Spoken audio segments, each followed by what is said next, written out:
You ready? Yes. Okay. Yes. Great.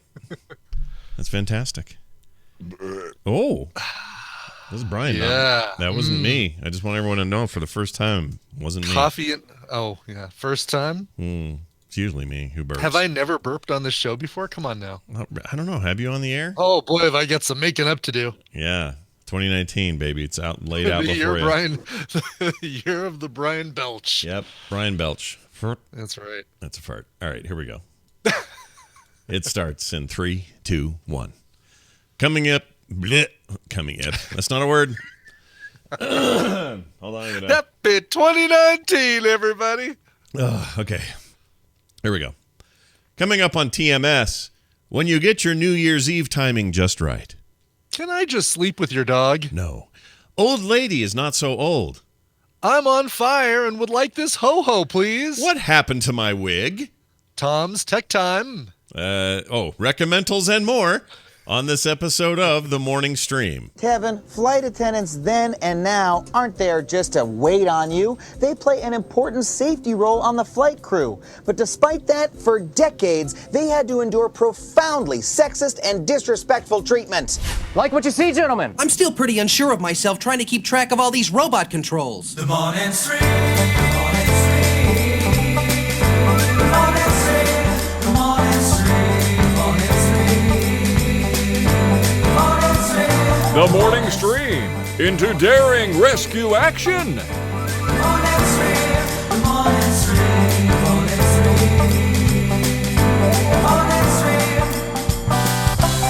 Hello, everybody. Welcome back to the Morning Stream. It is TMS for Wednesday, January 2nd, 2019.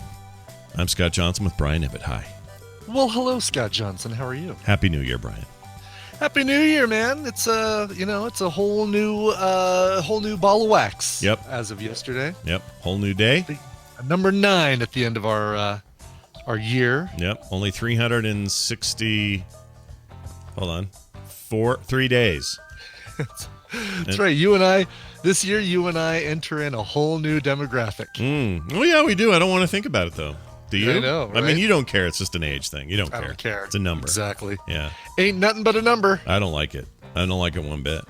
It's my body may be 50, but my soul is still 29. Yeah, I still feel mentally I feel around 19. Yeah, right. So this whole moving into the 5-0 business is some real weird stuff in my head, but whatever. Does this give us any discounts? Like, do we get cheaper Grand Slams at Denny's or something? I don't think so. Not yet. I don't think you get any of that stuff yet. As far as I know, you don't. Oh my gosh! Please say we don't yet. We shouldn't get that yet. When do you actually? Hold on. I think there's some of those are like 65. I think we're still. When do you get senior discounts? Okay. The general consensus is, generally speaking, and in case of Denny's, this is the case. Yeah. Denny's offers a senior discount menu for people age 55 and older. Ooh, we're 5 years away for the senior discount menu. Yep. If you're talking about movie theaters, it's 60 and over. Goodwill, Salvation Army, and some thrift shops have senior discount days for people over the age of 55. Most automobile insurance companies offer senior discounts for those over the age of 50! Yay! That's where our deal will be made, is in the car business. Excellent. And in the casinos, because I know the buffet at the Monarch Casino, at least that's the only one I've been to, says half price if you're 50 or over. Oh, is that the case? All right, then. That's the case. Yeah. I don't like any of this stuff, dude. It all gives me the big fat willies. Yeah. For some reason, I don't have an individual camera, and I don't know why. Listen, individual camera. Yeah, some stuff happened over the weekend, and let's just say I changed some things around. Sure. And as a result, things are a little bit jacked up. I was dealing with this before the show, and it just feels bad that here's a chance for a hot new year. Yeah. And we're going to get it right this time, and all that kind of talk. And here I am fiddling about with USB devices and trying to make my video work. Oh, God. Yeah, I have a brand new overlay I'm going to be debuting on Coverville today. Oh. Yeah. Do Yeah. tell. What else? Why? What? Why? Just something fresh and new. It's funny, fresh and new, but reminiscent of a time long gone by. How's that? Okay. I'll give you. You know what? I'll do this for you. Give a I'll sneaky put, preview. Can I see a sneaky I'll preview? do a sneaky preview. Yeah. All right, I'll chat. put it in the. I'll put it in chat. Chat gets to see the sneaky preview as well. All right. Well, isn't this a? Because it's got to be. I got to do as a Discord screenshot. Yeah. Oh no! Brian Dunaway's stuck in a meeting. Uh-oh. He's not gonna be here, is he? He's not going to be here. Well, look. Some of us start There we go. the new year out with meetings. Okay, here it is. We're taking a look. There it is, right there. I need to. I'm going to take out the cassette tape, and that's where my screen's going to go. Oh, look at you all with the boom box. Okay, so people at home watching or listening, it's a boom box with Coverville, the cover music show above it, and it's very 80s, man. It is. It is so 80s it hurts. Yeah, even that Coverville font. You had some fun in Photoshop there. Yes, That I was did. good. I totally did. Like, let's do the metallic airbrush metal with the Mistral in glowing neon red above it, and Yeah, this is a nice boom box. Actually, looks like this would be. it is a really nice one, actually. Yeah. Yeah. Would you hold that over your head and try to get your girlfriend That to would come sit. back? That would sit right there on my shoulder and blast out the funky jams. Will Ravager fly out of it and attack the Autobots? That was a great part of that movie, by the way. It really was. I Yeah. about died. Well, all right then. Look at that. Fresh new sheets on the bed Fresh. over at coverville.com. That's right, exactly. And I'll talk about what's going to be on the show on Coverville later in this show. As a little tease. Yeah, very nice. Of course. I'd love to hear what's happening. Yeah. I haven't had time to do anything new for the year. It's all been very busy. It's very busy. We had the New Year's Eve and the holidays and the whatnot. It all ran right up till yesterday for me. Just constant running around, no time to like plan for anything cool or hit the ground running today. Like today's my day to do all that. Yeah. So I know I'm like anybody else out there. You had to, except without the commute, of course, but I had to, get up and go, all right, what's on the docket today? What jerky thing is my boss going to have me do today? And I had to go figure it out, and that's where I'm at. That's fine. Yeah. Yeah. No, totally I know. fine. I'm there. I'm with you. I did this thing not yesterday, New Year's Eve that I want to tell you about. Okay. I put it on Twitter, or a little video of it, so some have seen this, but it's worth talking about here. So my nephew and my sister were with us for about 4 days. Okay. And just living on the couch downstairs, basically. And he had this idea on New Year's Eve. He normally has just commandeered our TV and plays video games on it all day. Brought his Xbox over and everything, and that's all he does is just play Destiny with his friends. Just basically like new, same activity, just a whole different environment. Just a different house, yeah. Doing the same thing as he used to doing, just in a different house. Had it all hooked up. Somebody gave him a little external hard drive to house all his games and stuff on. So he's super stoked about that. Hooked it up to my TV, unplugged whatever else he unplugged. I got to go fix it in there. It's still jacked up. But he's mostly been doing that, and that's fine. 100% cool with that. But yesterday on New Year's Eve, he goes, hey, you guys, I have this idea. If you start Avengers of Infinity War Part 1 at a certain time, you can time it exactly so that when midnight hits, he snaps his fingers. Okay. I almost said Rudolph. Thanos. Rudolph. Every time Rudolph snaps his fingers, One angel dies and the other one lives. Anyway, right here. That's who you're talking about. Yeah, Thanos. There's the guy. Oh, is he a different color? You didn't color him, did you? Nope, haven't painted him yet. Okay, there he is. I've been working on Space Gun, on Build Ren Space Gun first. Scrotum chin is what we call him for short. Sure. So anyway, he says, yeah, if you start it now, right when we hit midnight, he snaps and all the stuff happens. And I thought, oh, that's a fun idea. Let's try it. And so I was pretty sure he was going to get it wrong, or we got the timing wrong, or something like that. Nailed it. That's cool. Yep, The right problem as the is you don't second hand went. You don't really get a countdown, right? Because it's not like he's holding up his hand going, all right, I'm going to snap in 10, No. 9, Yeah. 8. You don't get that at all, but everybody in the room's all looking at their watches. I filmed that moment and would go back and forth to my watch, and you could see the second hand going. Then I'd pull away, and you'd see the movie going, and then you'd look at the hand watch, and you see it going. And then right as I'm like 2-3 ticks away, I focus back on the screen, and in 3 ticks, snap, look back at my watch. Now we're in the new year. It was awesome. Yeah, oh, that's cool. Yeah. I think I may have said this like years ago on this show or somewhere. I always wanted to set up a website where you have lists of movies, and this would really be more where there are movies where there's a countdown, where there's actually a New Year's Eve countdown. Yeah. And you start the movie at a certain time, and it tells you, and the countdown for New Year's Eve in the movie is the countdown timed with your own New Year's Eve. So basically, you start 4 rooms at 10:45, and when the ball drops and Antonio Banderas comes back to see the kids tearing the place apart. Yeah. Then it times up. Or we need a when better Harry Met movie. Sally. Yeah, something better than 4 Rooms. 4 Rooms is no fun.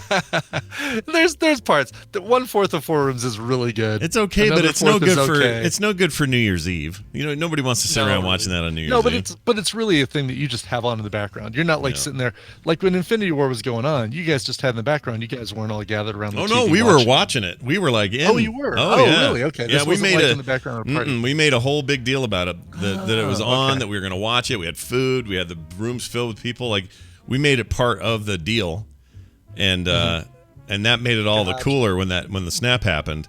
And then as soon as it happened, you were like, "Yeah, New Year's, all right, everybody, woo!" And then you went, "Oh, everybody's being dusted." You know, like Yeah. Oh, that's funny. yeah, it was good though. Yeah, we did code names and Quello, which is the thing we've talked about on the show before, but it is Stingray Quello. It's a channel you can get on your Apple TV, your Roku, your Amazon Fire Stick, whatever, that is all concerts. And we just put it on random song shuffle. So it's just one concert song after another. And we're playing code names and having a blast with that. That sounds all right. Yeah. Yeah. Playing code names just with the words, or code name pictures, or a different variation? Code name words, the very original code names. Have you tried the Marvel one? Because I kind of want to try that. No. The problem is with the Marvel one, Tina would be okay to play it with, but George would be. I mean, there's so few people in my life that I see on a very regular basis that I'd play that with.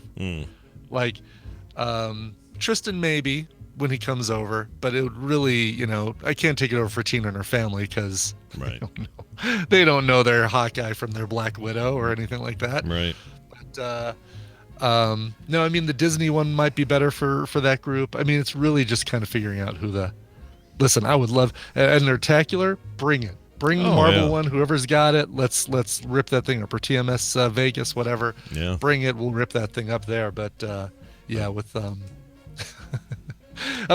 I had Christmas with Tina's family. Actually, it was Saturday. It was after Christmas because her brother came to town, and I texted you about this, but I never realized how much of my time with Tina's family I spend looking at Tina like Jim Halpert looks at the camera on The Office. Like they'll say something, and I'll just make this kind of look over at Tina like. What, that you're like incredulous at whatever is being said, or what? I'm incredulous. I'm in disbelief. Yeah. And so I sent you a text about that, and then I sent you a little video. Yeah. And in that video, you can hear somebody say, I think it was Tina's mom going, "Brian, what are you doing?" Because I'm basically like, I have my camera to my side, and I'm just looking over at it like Jim does with the camera. And you can hear going, "Brian, what are you doing?" Let's see if I and have so it. I didn't explain it before Tina figured it out and started laughing her head off to the point where she was crying, like her eyes were tearing up. She was laughing so hard. I've got it on the chat. Can see this. I'm going to play this here. Listen, look at this, you guys. Here you What go. are you doing?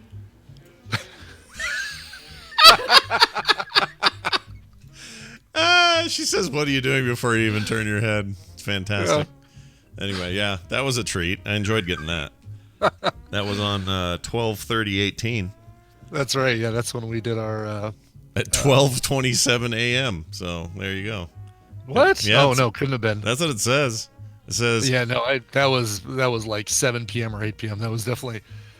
Jeez, what is wrong? Something went wrong with the servers because that one, unless it just got sent late, but that's really weird. Oh, that's possible. Yeah, that may have happened. Who knows why? Oh yeah, because it was that was Saturday night, not Sunday, the 30th. Yeah. Weird. See, look at Weird. this. Here, I'll send it to you. You can see the Oh, I little believe timestamp down there. No, I know you do, but it's weird. It must be like I don't know, something You got think I doubt you? something got held up in the internet. That's really weird. I wonder why. Yeah, very weird. That's all right. Look, I've gotten later texts from you with weirder things. It's fine. Well, and also this last weekend we went and saw the movie Vice. How's that? About the Dick Cheney. Yeah. It's really good. It's I heard it was boy, uneven. Is it not? I mean, that's the reviews have been not as good as like they were for Big Short. But it feels like it. Well, it feels like as much as every Ken Burns documentary is good, but feels like a Ken Burns documentary. Adam McKay is now developing this is how I'm going to be doing things. I'm going to be doing things with people looking directly at the camera, these weird non sequitur, maybe animated pieces or cut to video of this or this meme video, whatever, and kind of over the top stuff going on. And Steve Carell, I think, is also going to be part of the Adam McKay requirement. But I enjoyed it, and it definitely skews kind of. It's hard to call it anti-Dick Cheney. It's like saying that. Boy, what's a good comparison? I don't know. I mean, it's like saying that Infinity War is an anti-Thanos movie. Yeah. Thanos, there's a little bit of a parallel between. Interesting. I mean, I There's think someone it's who's fair. kind of running the show behind the scenes. Yeah, it's fair to. I think it's fair to say the movie's meant to be a critique of the man. It's not supposed to be this like, oh, look what we discovered. It turns out he's nothing but flowers and roses underneath. Like, I don't think that was the idea. No, but holy cow. I mean, it is, it definitely gives you kind of a weird new respect for the guy if you didn't know how much of this stuff he was involved in. You know, and it's very conniving. It's very underhanded, shady kind of stuff. But if the movie is to be believed, and they do a very good job of padding it to say this is what we think happened, or this is, no one, basically only Dick Cheney knows for sure what happened in this in this meeting and stuff like that. But sure, I don't know, we found it fascinating. Yeah. City in the chat says Dick Cheney is lawful evil. You don't want to like him, but he's good at what he does. That's a very the D&D comparison actually works pretty well for him. But yeah, for sure. That's interesting. I mean, I really liked The Big Short, so I was interested in this. I think you'll like this as well. Sam Rockwell make a good Bush or no? Sam Rockwell's great, and it's it's part makeup, but there's facial expressions that he makes, and there's never a point when you're saying, okay, well, that's obviously Sam Rockwell. You can tell it's Sam Rockwell, but there are facial expressions that he makes. It's like, oh yeah, that was an absolutely dead on George Bush facial expression that you just did there. And then you got Amy Adams, Christian Bale Bale is amazing. Amy Adams is really good. Steve Carell as Rumsfeld. Tyler Perry is Colin Powell. Yes. What? Really? That's crazy to me. Why is that weird to me? That shouldn't be weird. You know what? He's kind of got the look. Does he go? It was good casting. Does he ever say "Merry Christmas"? No, thank God he does not. There's no Medea going on in that. Have you been naughty or nurse? Is that a Medea? I've never seen a single Medea movie, so I have no idea. You haven't seen any Medeas. You should. No, you should never. It more do. Sounds like you're doing Tan Mom from the Howard Stern show. Well, I have to admit, my impression is more the impression that Nick Kroll does of him on that, what's that thing? Big Mouth show, that cartoon. That's on Netflix. But all right. Yeah. I'll probably still see it. These are all, aren't these, like half of these people were on Big Short. You had Christian Bale, Steve Carell, who else? Maybe that was it. Maybe just those two. How is he Donald Rumsfeld? Donald Rumsfeld, really? He plays Rumsfeld. Yeah, yes, and he doesn't really. There's only one point where he kind of does a Steve Carell voice, like a Michael Scott kind of voice, but the rest of it is played very straight. Huh. All right. Do you think Oscar-worthy stuff or no? Yes. Yeah, this one will be nominated. Really? This one's already nominated for a Golden Globe, I think. It's not doing great in the reviews. It's okay, fair to middling. Tomato meter from reviewers 64%, audience score 56. It's pretty low, but That is kind of low. It's surprisingly low. That doesn't mean anything though for award season. Yeah. It could be, Well, and keep in mind that conservative viewers may not look upon the film as favorably. Well, if they like Dick Cheney, they won't like it. Sure. Right. Exactly. Yeah. It's got actually Vice has the most nominations at the Golden Globes. 6 nominations. So. All right. But not nominated. Oh, it's nominated for musical or comedy. Oh, one of those deals. Okay. Yeah, they think they really need to review. They really need to review the their guidelines for the Golden Globes. I keep saying Golden Globes because you say Golden Globes, but for the Golden Globes. All right, so your listings for Best Motion Picture, Musical, or Comedy. Crazy Rich Asians. Okay, comedy, I can see that. Sure, right? Mary sure. Poppins Returns, certainly a musical. No argument there. Absolutely, yeah. Green Book, which is the story about the black piano player traveling in the South with the semi-racist bodyguard. Aragorn, yeah. Hanging out with Aragorn, right? Not terribly comedy and not terribly musical either, but there's music in there. Right. The Favorite, which again is like Dangerous Liaisons with maybe some small comedy bits, but really again way more of a drama. And then Vice. Now let's look over here. These are considered not musicals. A Star Is Born, Bohemian Rhapsody, and If Beale Street Could Talk.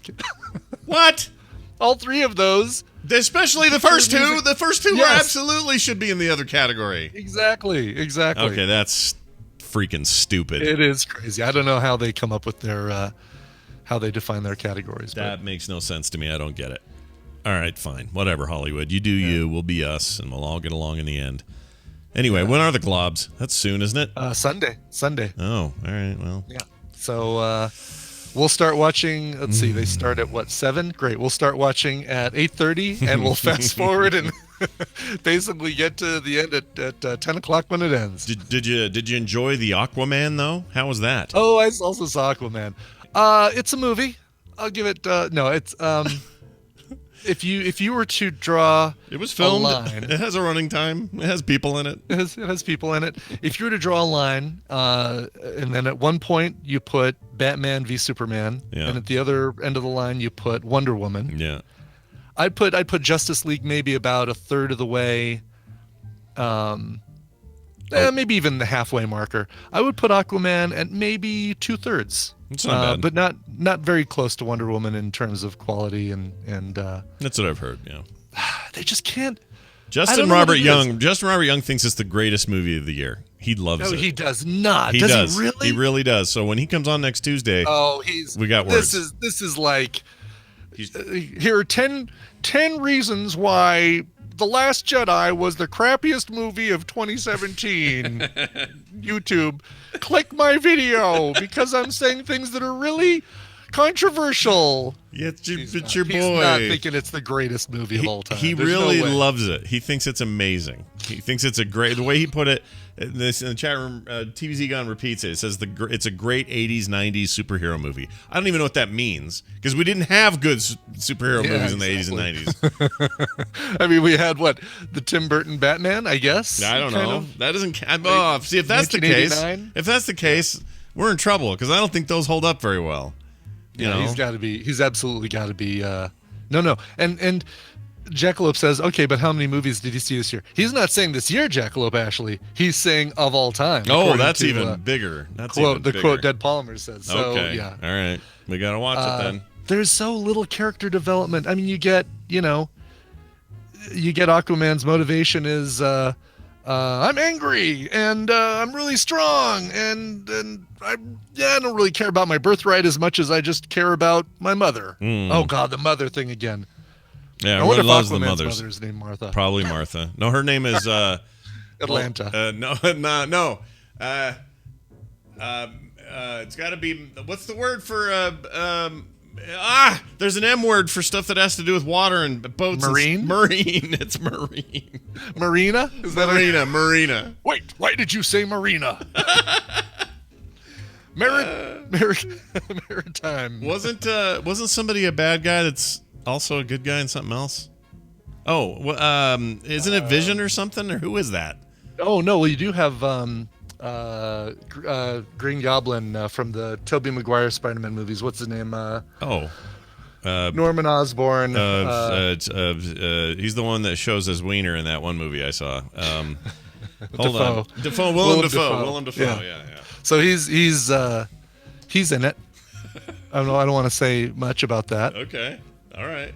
So wait, he's got to be a villain in 2. And he's actually, you know what? Out of all the characters, his feels like the most fleshed out as far as what they're are they I don't even want to say are they good or are they bad, because that is kind of what DC says. Okay, he's a very good guy, he's a very bad guy, now they're gonna fight. That is kind of their thing. Whereas, with Marvel you've got so much depth around that. I think you've got just listening to you say that is frustrating, because not because you're saying it, but because you're right. Traditionally though, comic wise, DC was known for the nuance and the complicatedness and Marvel was known for being very binary and very you're a good guy or a bad guy and you're bright colors or you're not, like all that stuff. And then the MCU completely flipped that banana, and now you got DC over there just groveling in the dirt going it drives me crazy. They've got to figure their poop out, man, those guys. But it's doing well. It's been number 1 at the box office for 2 weeks. Spider-Man Into the Spider-Verse should be up there at number 1 for 3 months, but it won't be because it's too weird for people. So anyway, right. I don't know what I'm saying. All right, well, there you go. Brian saw all the movies over the weekend. Well done. I saw all the movies. I'm taking advantage of that AMC A-list. Yeah. Oh, you're on. That's right. You're on that thing now. So. $20, 3 movies a week, and we've been doing pretty good. Basically, if you see 2 movies, you've more than paid for it. But I saw Aquaman in an IMAX theater, and couldn't do that with MoviePass. You couldn't do the premiums. MoviePass still out there, trying to. It is. I know they are. They are like nails in the side of the cliff, trying to keep from falling. Yeah, I was going to ask you one other thing about that. Oh, but the 20 is a month, not per week, right? It's per month that you pay for that, right? It's a month, yeah. Yeah. $20 a month, and you get 3 movies a week. 3 movies a week. That's great. So you could do. Oh, it is. What's the math on that? 4 weeks times like 13. 3? A typical movie right now is about $12-13, which. The 1985 me is saying, what? No, movies will never be that expensive. So you, Why, chat room? Why are you saying I'm hazy today? Oh, they're saying I'm wrong about the binary. I'm talking about no. Maybe a general stereotype is that Superman is good, other guy is bad.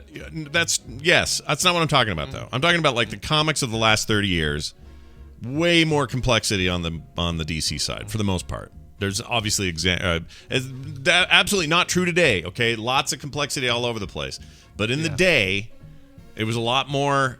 There was a lot more nuance happening on the DC side, story-wise. You can love whatever characters you love. This isn't me making a DC's better than Marvel argument. I'm saying they were known for more of that story diversity, and Marvel wasn't so much. I'd say early on, you're right. I think of the Chris Claremont years of the X-Men, and Wolverine was one of these characters that kind of straddled the line. His loyalty to the X-Men and those, the Dave Cockrum and John Byrne years, and with Chris Claremont writing, his loyalty to the X-Men was undoubted, unwavering. But you never kind of knew if he was a good guy or bad guy because of his berserker rages and. Sure, he was an unknown quantity sometimes, and that made it interesting. I think when you go back to the early Fantastic Four days and the Spider-Man and the early Avengers and stuff, you totally got. But the chat room's confused about what I'm saying, because the TP Andrew just says Marvel movies are still so much better. No, that's what I'm saying. I'm saying the MCU has flipped the script, and they have pushed DC into this place of binary, boring, non-interesting. That's not how it used to be, is all I'm saying. In fact, even movie-wise, it's not how it used to be. You would rely on... You'd get your... what's his name? Spider-Man. I can't think of the director now all of a sudden. Sam Raimi. You get a Sam Raimi Spider-Man. Good times, everybody. Woo! Swinging and having a fun time. And then you'd get Dark Knight. from freaking Christopher Nolan, and that was like, oh, now this is where we get serious about the superheroes over here with the Batman. Like, that's kind of where things were in the aughts, right?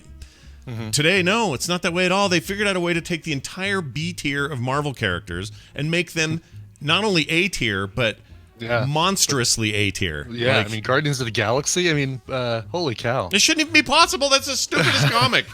Like, I mean, look, I know there are people who love that comic. I get it. But you have to admit, a talking freaking raccoon and a tree and all the dumb stuff that's in those things, and they make it work so well. Like, I'm saying hats off to Marvel is what I'm saying. It's it's incredible what they've done, and I couldn't be more pissed at DC for freaking squandering their potential. They have stuff they could do. Because 30 years ago, if you'd have said to me, hey, who has a better chance of having a really successful movie push right now? Which comic franchise? Especially with the animated stuff going on and how DC was knocking it out of the park with that. Yeah. And then, but see, BMI 55 says, and this is after they failed with their top tier X-Men. That wasn't them.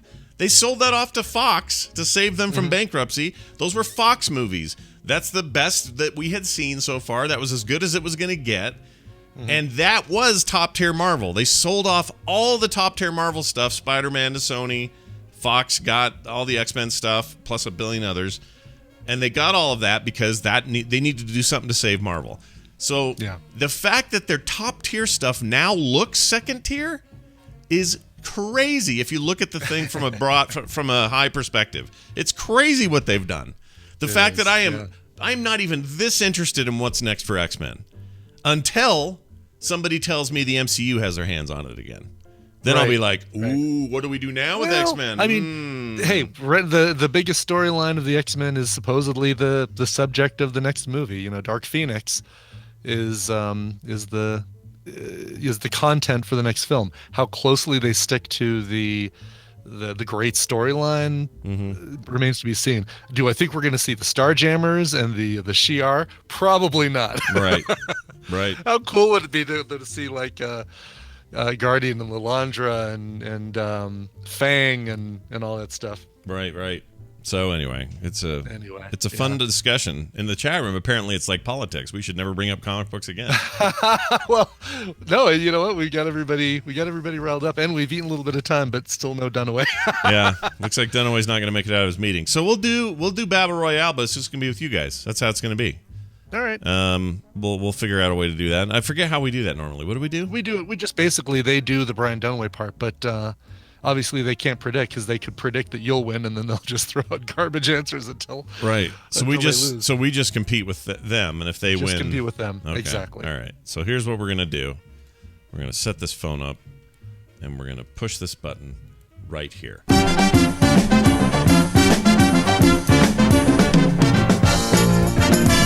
right, everybody, back up your truck and let's play a little bit of. Bagheera, I'm going to jump through the internet and kick him in the nuts, I swear. I really am. We can't have this conversation right now about DC and Marvel. We can't do it. It's too hot a comic climate for us to discuss comic books clearly. He's really determining my tone for 2019 here.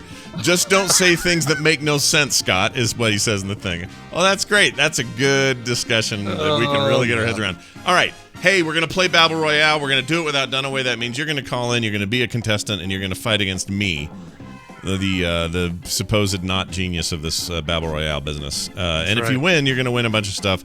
So, Brian, let's see if we can take a caller first, and we'll explain how this works to them. Oh, the number is 801-471-0462. That's 801-471-0462. Bagheera should call in. Let's have him call in. Oh, yeah, no kidding. I hope it's a Marvel topic.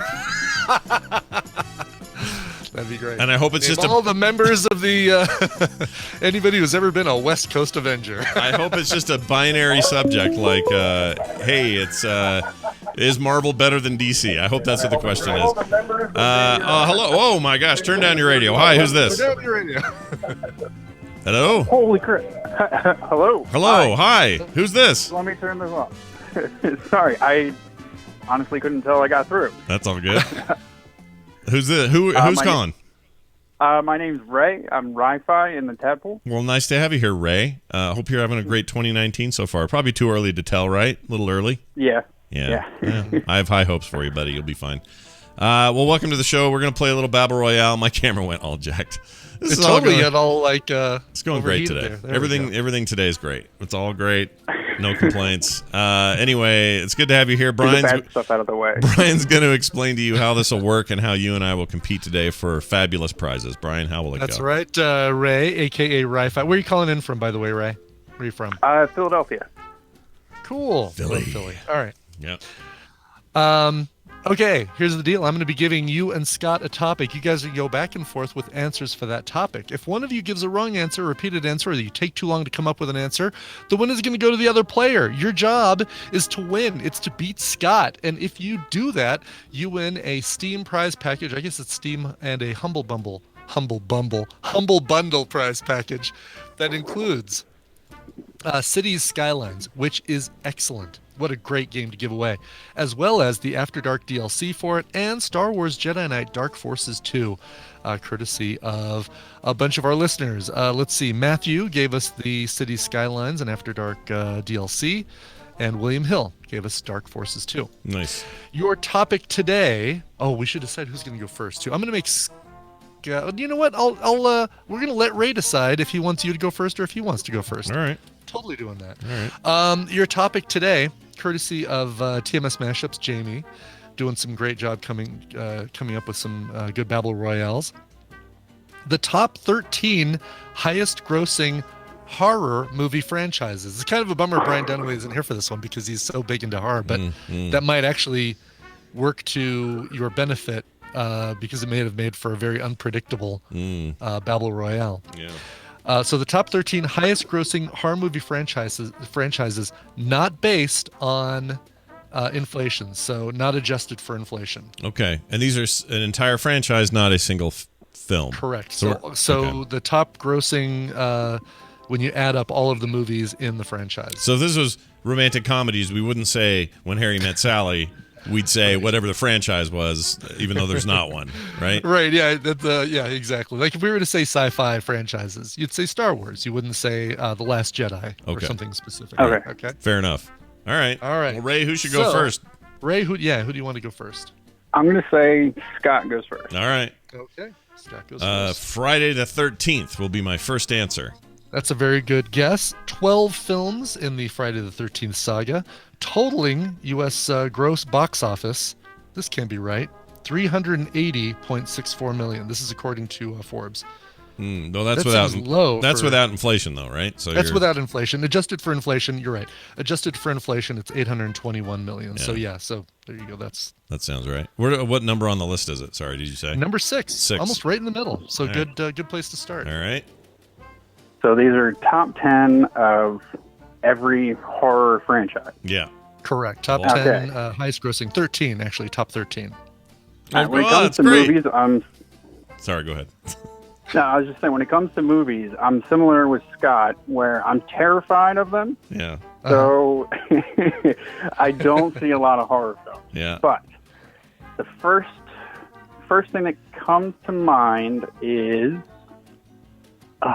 Halloween, right? That's a Jason? great choice right there. Number 9 on the list. That's a good one. 10 films in the Halloween franchise with a $308 million box office total. Adjusted for inflation, 664. So All very right. good. I'm gonna say those Saw movies.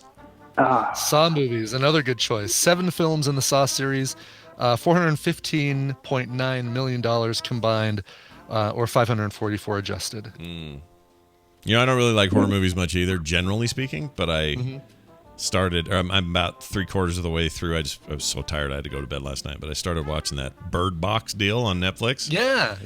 I really like it. It's cool, man. It's more like a genre. It's terrifying. Yeah, it's That's more of next a on our list. it's more of a genre film to me than it is. Well, I guess horror's a genre, but I don't know. It's interesting. I think it's maybe worth it if you're. I mean, it's a horror movie, but it's not a horror movie. It's hard to explain. Anyway, more of a You thriller. saw The Quiet Place, right? I still haven't seen that, but my Nick has, and he says that the comparison between the two isn't fair. He says they're nothing like each other. Oh, he really? says. Okay, good. Yeah. Excellent. So that's what he Is says. that the Jim Halpert movie? Yeah, the Jim Halpert movie. Exactly. The one where he quietly looks at the camera a lot. Yeah. Yeah. I didn't see that either. Screw that. I'm not. Yeah. No, thank you. Yeah, that was supposed to be scary. Anyway, what was the other one? So whose turn is Ray, it? Your Ray. choice. I believe, we went on a tangent, but I'm going to say Scream. Scream, also a good choice. 4 films in the Scream universe. 331 million total, adjusted 584 million. Okay. Number 8 on the list. All right. I'm going to throw out the Nightmare on Elm Street series. Very good. Number 7 in the list. 9 films for Freddy Krueger. $370 million total. Okay. Now we're getting into weird territory.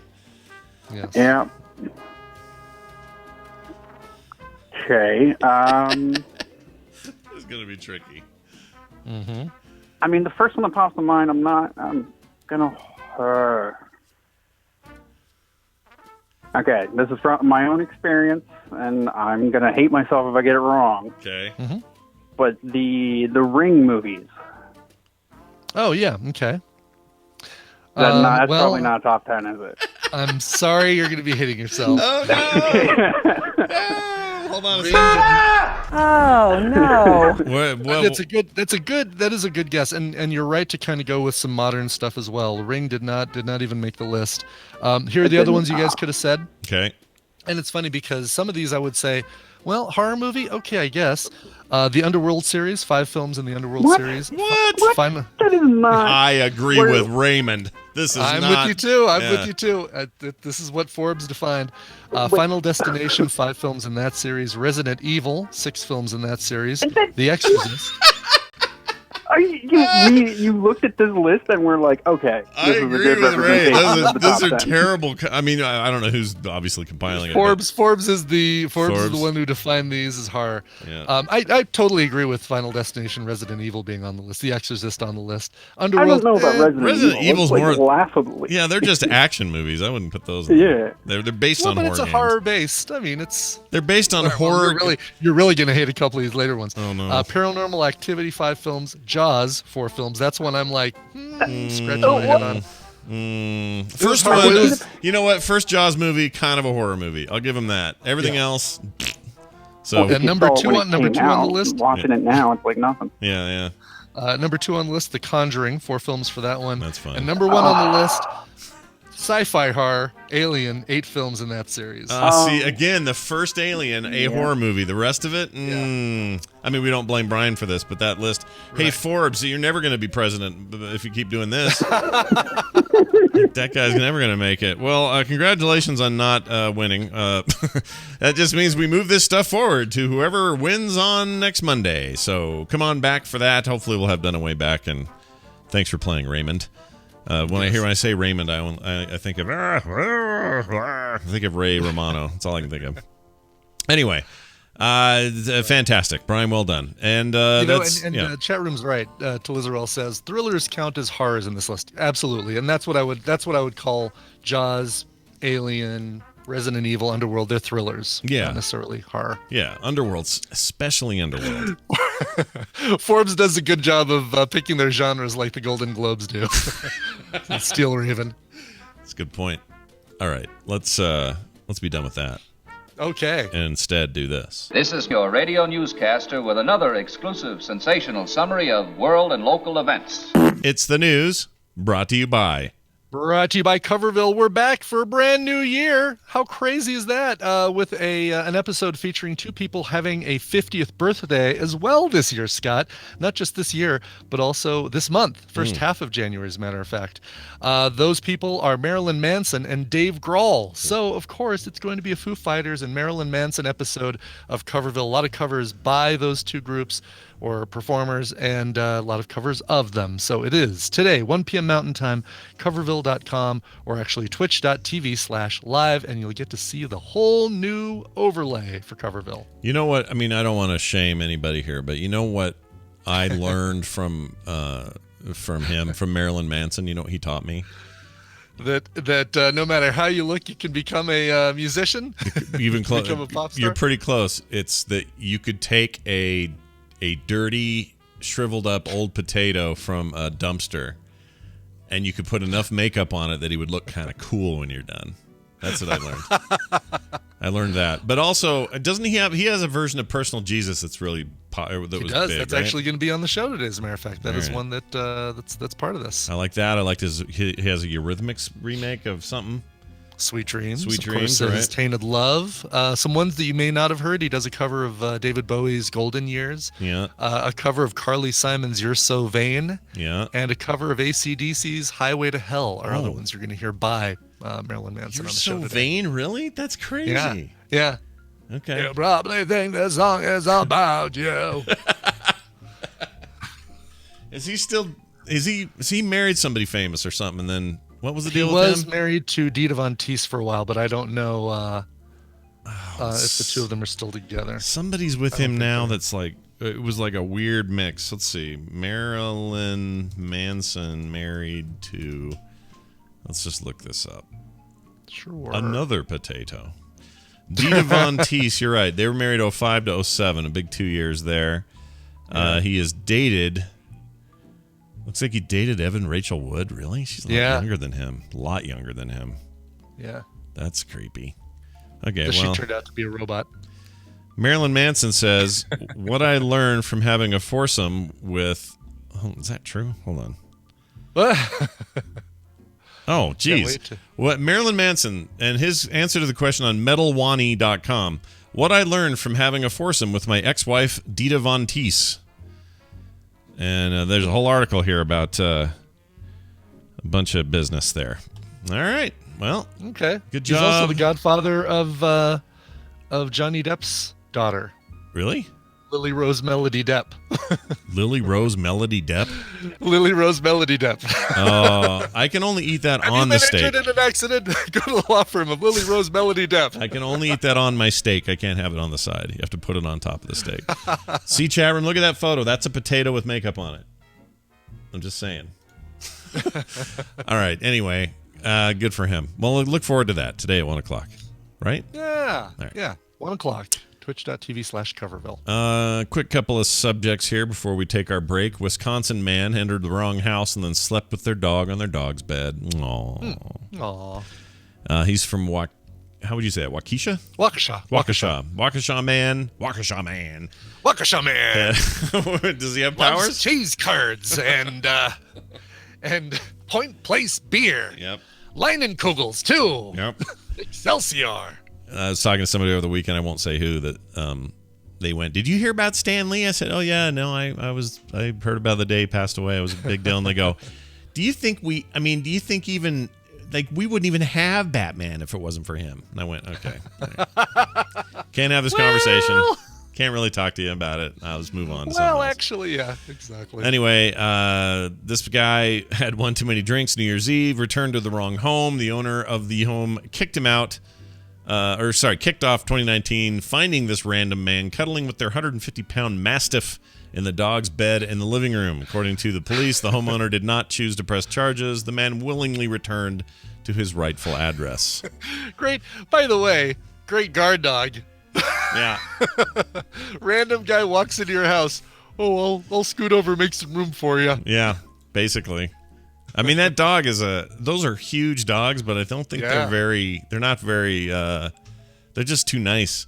My experience with giant dogs is they're not ever mean because they don't need to be because they're so big. They don't have any reason to sort of defend turf and stuff. It's only the little yippy dogs that get mad and bark. That's it. It's true. It's totally true. Yeah. Somebody down the road has a huge, what are they called? They're like the size of small horses. I can't think of the damn dogs. Great Dane? Great Dane, yeah. And it's just the sweetest, nicest, kindest-hearted thing I've ever been around. My daughter's pit bull, Izzy, just the nicest, slowest, happiest, never hurt a flea kind of dog. Mm-hmm. But boy, you put a little terrier or a Shih Tzu or something like that, and they just go ballistic. Yeah, they'll kill you. They'll cut you. There's a mailman. I'm gonna eat the mailman. Yeah, there's just you can't trust those big dogs to guard anything. You got to get a little Pomeranian or something. And then whoever's coming in there just kill it. It's a bad deal. I'm just saying, guard dogs. It's a fallacy. The only way you get a big dog to be a good guard dog is to treat it poorly, and then it's a good guard dog.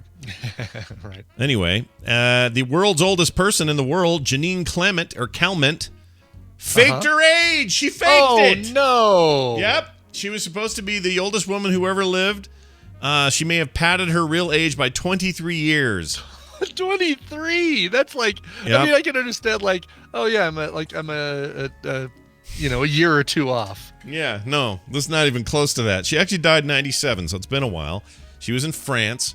Her age was reported as 122 years and 164 days. That was an all-time record and is held to today. Nobody has lived longer. However, Russian researchers now say the woman claiming to be her was actually her 99-year-old daughter, Yvonne Calment. New paper published, blah, blah, blah, blah, suggests that she died in 1934 and that this daughter assumed her identity so the family wouldn't have to pay for inheritance taxes. Oh, that's brilliant. Okay, Yeah. so it wasn't like I'm going to lie about my age. I'm going to lie about who I am. Some of the evidence they found includes a identity card issued to her in the 1930s that does not list the name, same hair color and height that she had later in life, according to the San Jose Mercury News. Wow. In an interview, they said that her husband, Joseph Charles Frederic Belot, they never got married, despite the fact that he was only 42 at the moment of her supposed death.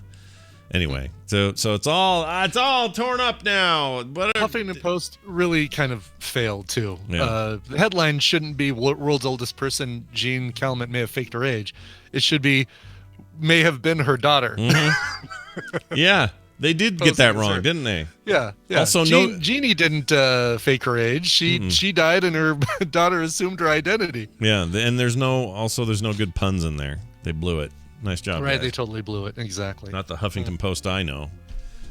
Here's one more we'll do. We'll save this Miss America thing for tomorrow. A naked man tried to light himself on fire in a New Jersey gas station. Eric Van Skyhawk. Okay. Just kidding. Not really. A naked man doused himself with fuel and was trying to light himself on fire at a Woodbridge gas station Friday evening.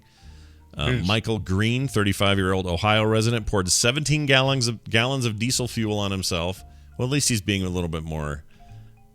diesel. That's more expensive, isn't it? It's more expensive, You're gonna have to pay for that. It's better for the environment. Let's put it that way. Yeah. And the ground near the pumps of the Shell station, according to chief law enforcement. Green then apparently tried to ignite the fuel using a lighter. Nothing turned out to be set on fire, and police took Green to the hospital to be evaluated. I don't think it ignites the same. You need regular gas, I think. I think so, maybe.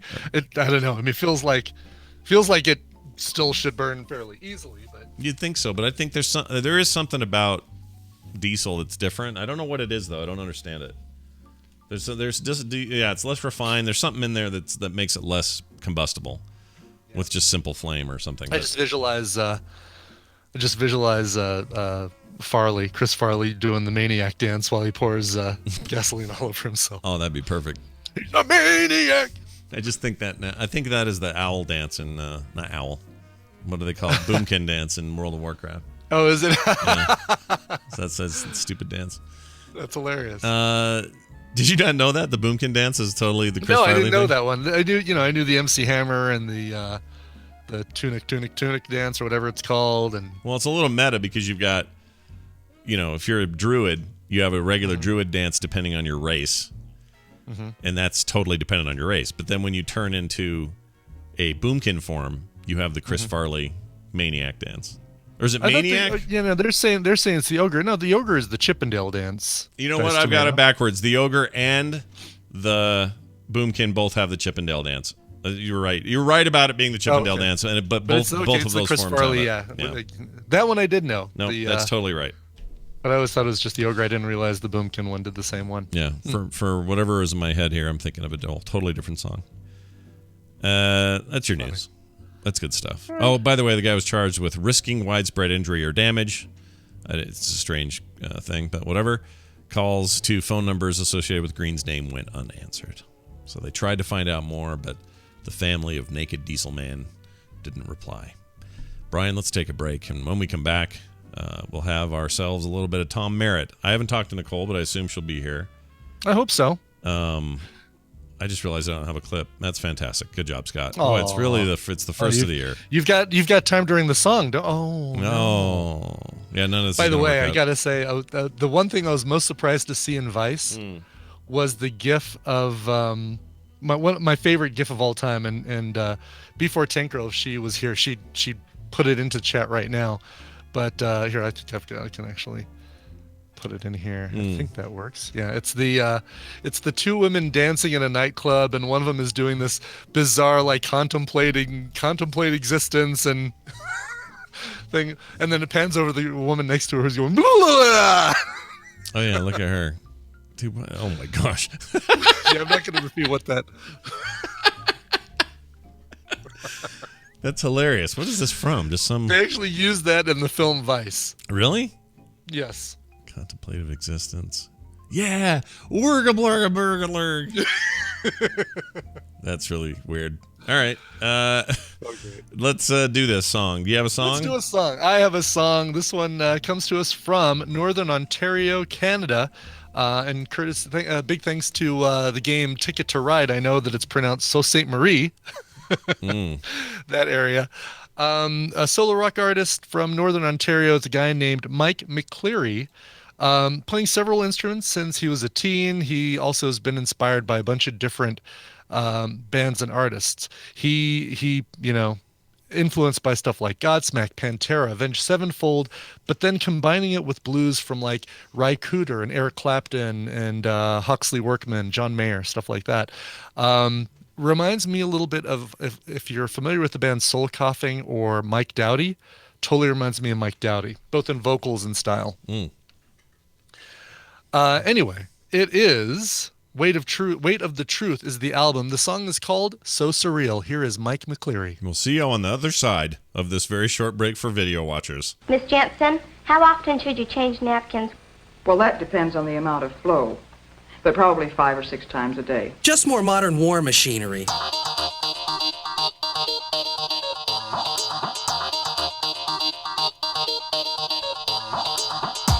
The morning stream. Bread goes in, toast comes out. You can't explain that.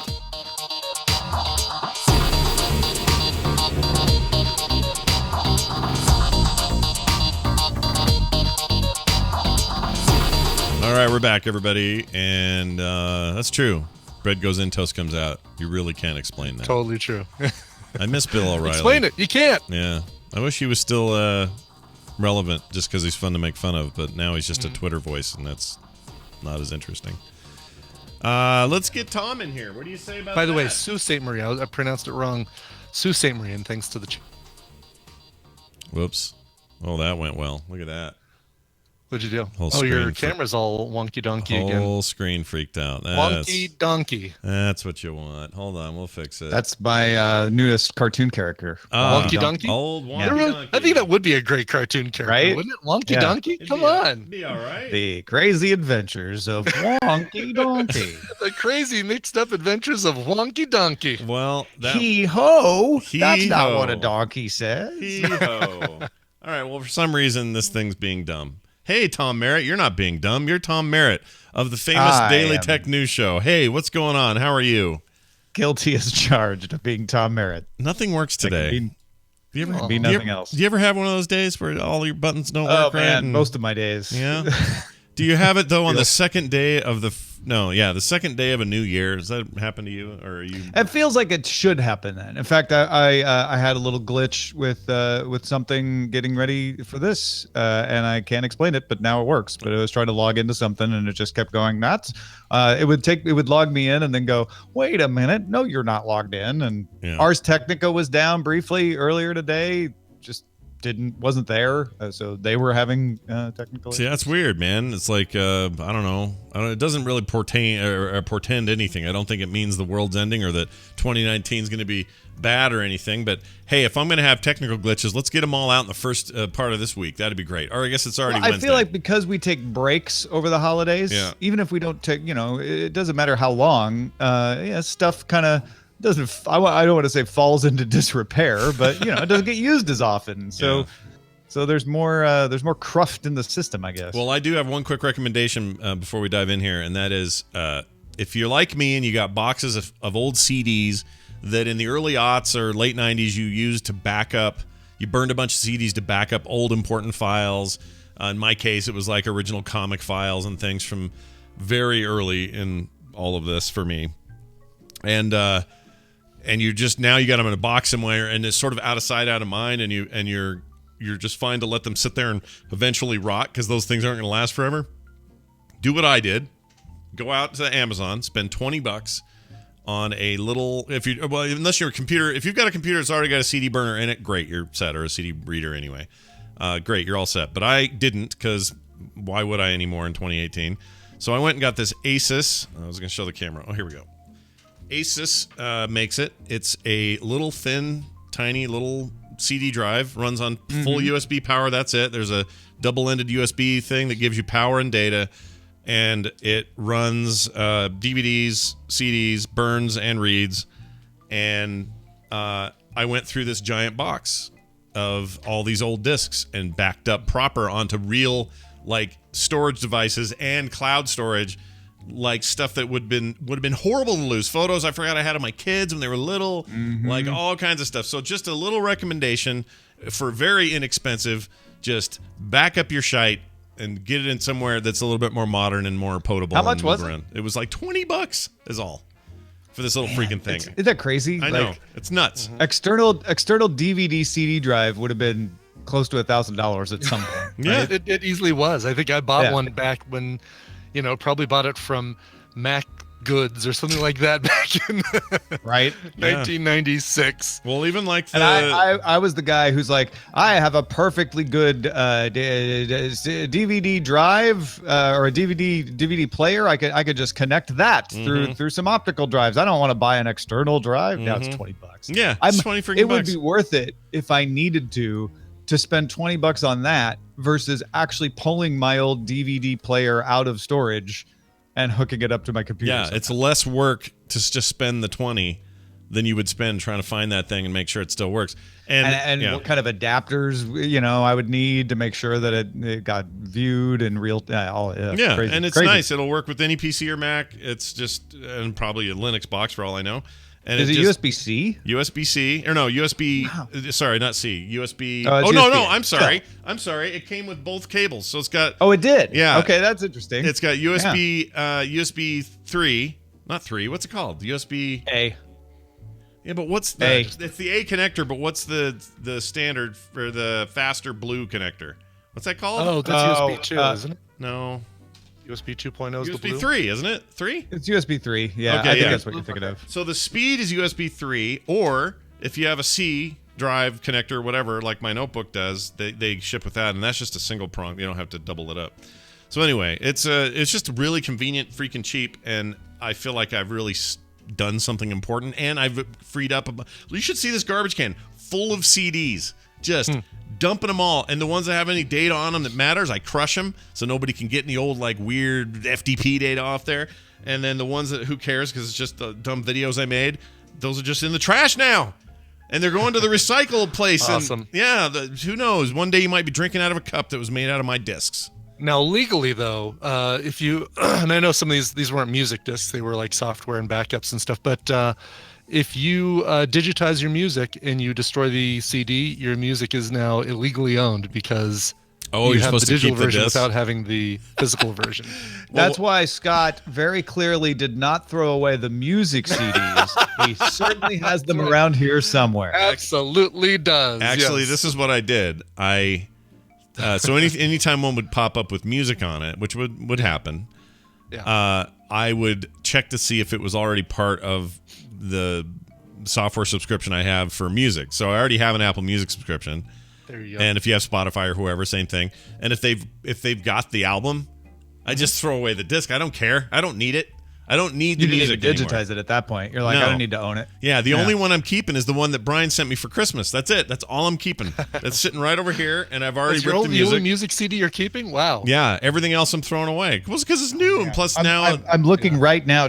Down to my left, I've got like a fistful of music CDs that I don't think are in streaming services. Yeah.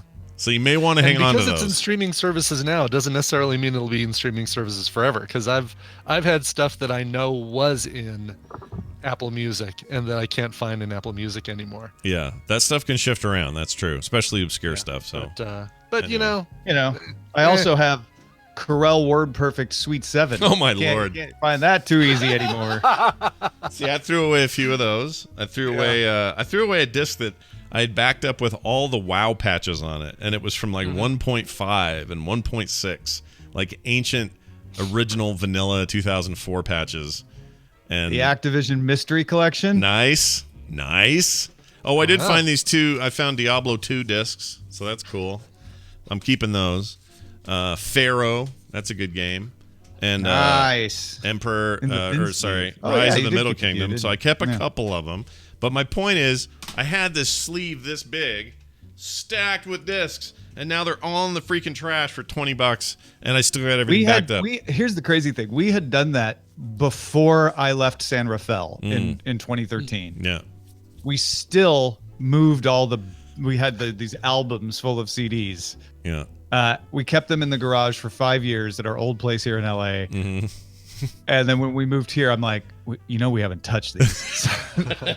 So we made the call of like, fine, they're gone. It's hard to do, but once you do it, you don't have to worry about it anymore. So anyway, that's just a little side note, something to think about, everybody. Yeah, it's good stuff. Very pleased with how that turned out. And winter cleaning. Yeah, basically. And I used a little holiday time to do it when things weren't crazy, and that was a nice way to do that. But it takes a little while. It's the other thing you forget is even though these drives are 8, 16 speed, whatever they are, it's still slow as dirt compared to what we're doing now. It totally is. Yeah. So waiting for it to spin up.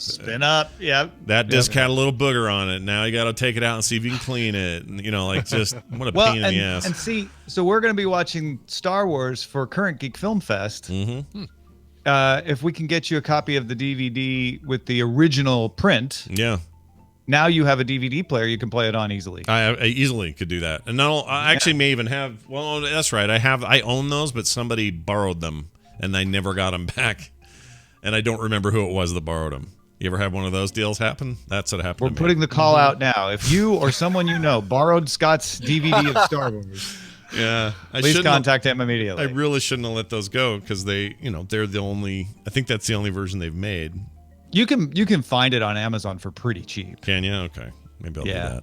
But you have to find the old DVD version, and that it's a DVD extra where you can watch it with. It doesn't have the episode number. That's how you know you got the right one. Yeah, but it just felt. You know what? I'll tell you one other thing. It felt really good in 2019 to use a thing that is so much far advanced from what it would have been in 1993 when I saw my first single-speed CD-ROM reader. There was no burners then.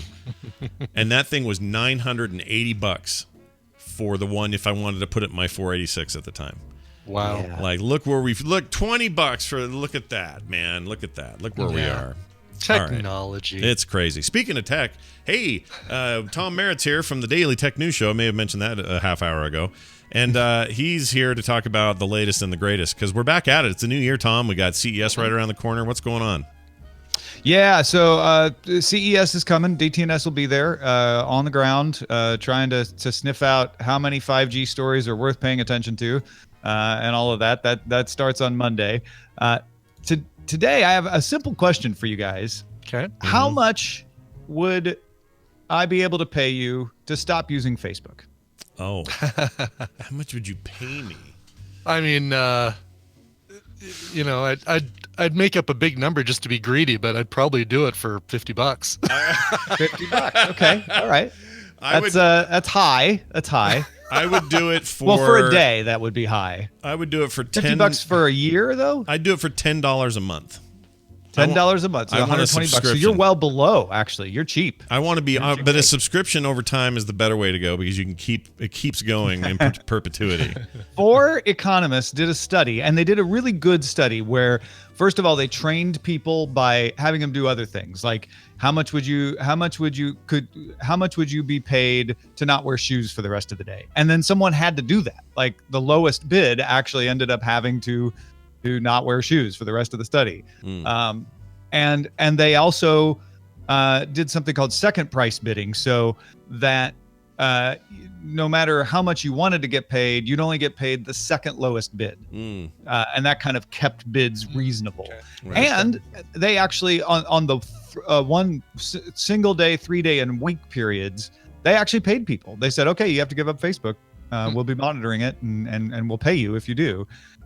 So the average price, given all of those caveats, was a little more than $1,000. Oh, really? But that's for a permanent, year. right? For a year. Yeah, I was.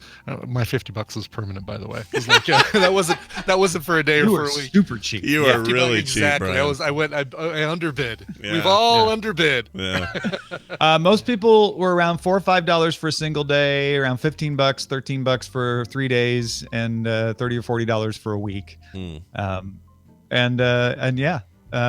Students required an average of $2,076 to deactivate their accounts, while adults only needed $1,139 in one part of the study, but they did multiple parts. And they said, yeah, no matter what, it was always more than $1,000 for a year. Wow. I'd pay a lot more to have my wife's brother stop using Facebook. Yeah, dude. I got a couple of That's those a whole going different on. study, isn't it? Yeah. I got. Tell you where the real money is. Yeah, you well, can block this guy. Exactly. Well, that's an interesting idea. I mean, where did you land? What would you say would be enough for you? I don't know, $20, yeah, for a year. Okay. I don't use it anyway, so Right. I'd just be taking your money. Yeah, right, exactly. I get on Facebook and I'll go, oh, a post from Tom, and I'll read it and I'll go, wait a minute, this is familiar, and then I'll read, oh yeah, he's got his Twitter account tied to this still. And that doesn't even work anymore. They cut off that feed. Oh, I thought they grandfathered it, didn't they? I thought they did. No? Oh, you know what? That's hilarious. Is I don't even know. Are my tweets still showing up? I on think Facebook? so. I thought they were. Couldn't tell Maybe ya. not. That's funny.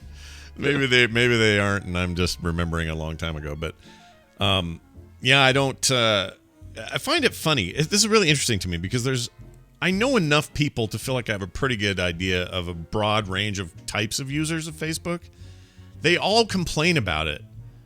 But clearly Facebook's a big company doing money and stuff's big, right? Yeah. And when push came to shove in the studies, they followed up and said, okay, why so much? Why this particular amount? Most people said, I need it for my livelihood. My boss communicates with me here, or we have a work page that I need to maintain. And that would be my excuse. Actually, when I really started to think about it, we have a Daily Tech News Show page on Facebook. It's kind of the only thing I ever look at. Mm-hmm. Yeah, we have our Tadpole group's probably the only reason I ever go, and I don't even use that very much. I put up, if I post something like a new comic or a drawing or something, I'll do it on Twitter as kind of default, but then I'll put it on Facebook because I'm like, well, some people are over there, or this would be cool if my mom saw it, or whatever, because I have family over there. So yeah, I can see all these little reasons, but man, it's such a weird thing. You don't hear people talk about a lot of other things like this. It's like, I guess maybe they do about utilities. Well, it's and I like, think that's why Facebook is so controversial these days, right? Right. It's because it's not like, oh, well, then just don't use it. People are like, yeah, it's easy for you to say. Yeah, exactly. Mm-hmm. Yeah, because I mean, it's starting to feel not like a utility exactly, but that sense of this thing we hate that we have to have, but we better have it around because you never know, or just in case, or those kinds of attitudes, and it's weird. When being flippant, we can say like, that's it, I'm deleting Facebook. # delete Facebook. Mm-hmm. People don't. Mm-hmm. They just don't do it, even if they say they are. No, dude. So many people doing things they say it's they didn't called do. inelastic demand. I didn't know we were going to learn something new today. That's fantastic. Inelastic? Yeah, it's not elastic. Yeah, okay. That's the demand is there no matter what. It sounds like a line from that that what's that song from I can't think of him all of a sudden. Daft Punk song. Oh. Planetary. Oh no, I'm thinking. You know what I'm thinking? I'm thinking of the Beastie Boys. Is what I'm thinking of. They're intergalactic. Oh yeah, right. Inelastic demand. That was pretty good. You're a good Mike D when you need to. I know. I've been training. Been really working on.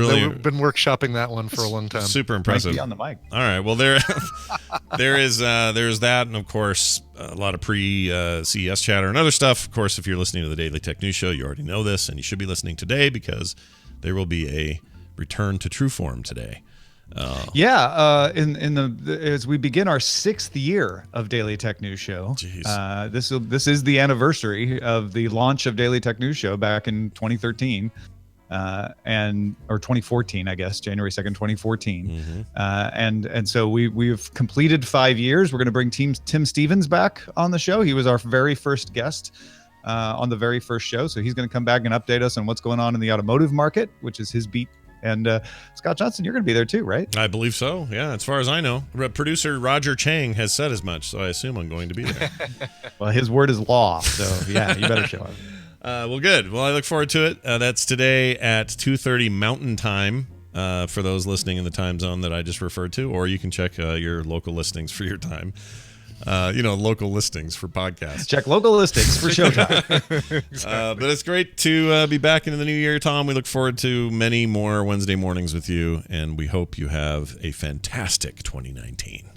Thanks, you too. Tom Merritt, everybody. Bye. All right. Brian, I have to now move you back over. Okay, move me over. There we go. Move me over, why don't you? I'll have to fix that later. All right. Nicole Spag. Yeah. I don't see why not. Now is the time. Now is the time. This is the place. We are the world. All right. Let's get that going. I assume she is on. I don't know. Maybe. I have. She is in chat. So. Oh, very good. Very, very good.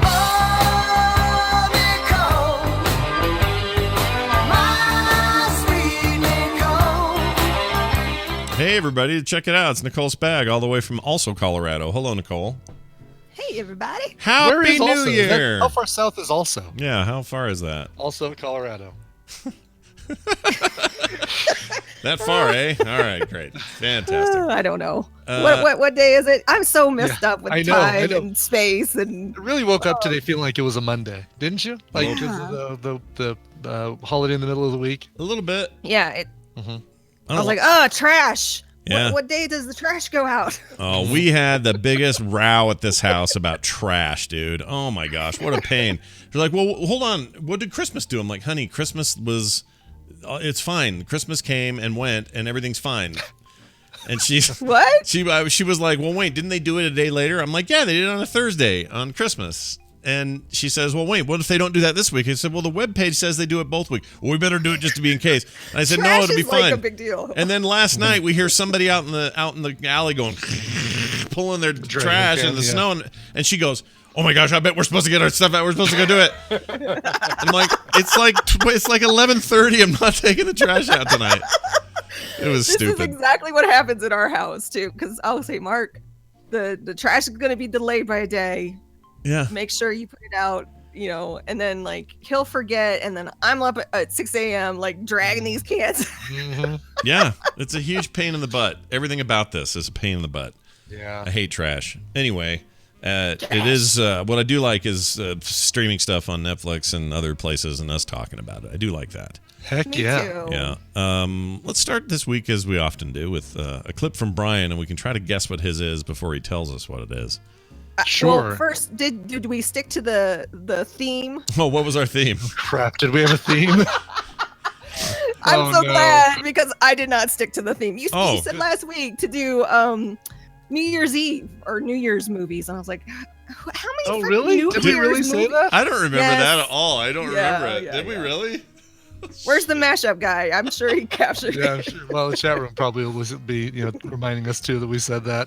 I don't know. Well, good. I didn't remember that, so I'm glad. No. What you're supposed to say is, you're supposed to say, "Ah, damn it, Nicole, we did the thing and you didn't. Come on, get with the program." That's what you're supposed to say. Yeah, exactly. Right. Sort of. I guess mine could be slanted to a New Year's resolution kind of thing. Oh, all right. Well, mine can't at all, but we'll give Brian's a shot. Let's see what this clip is right here. Brand spanking. One of us is going over there. You die. It wouldn't matter because there are other timelines, Stefan. How many times have you watched Pac-Man die? Doesn't bother him. He just tries again. One of us is jumping. So who's it going to be? It's a nice breeze up here. Come on. Which Watch one of us this. is jumping? Is this that Bandersnatch deal? Yeah, it's No. Black Mirror Cumberbatch. Yes. Black Mirror Bandersnatch. Got it.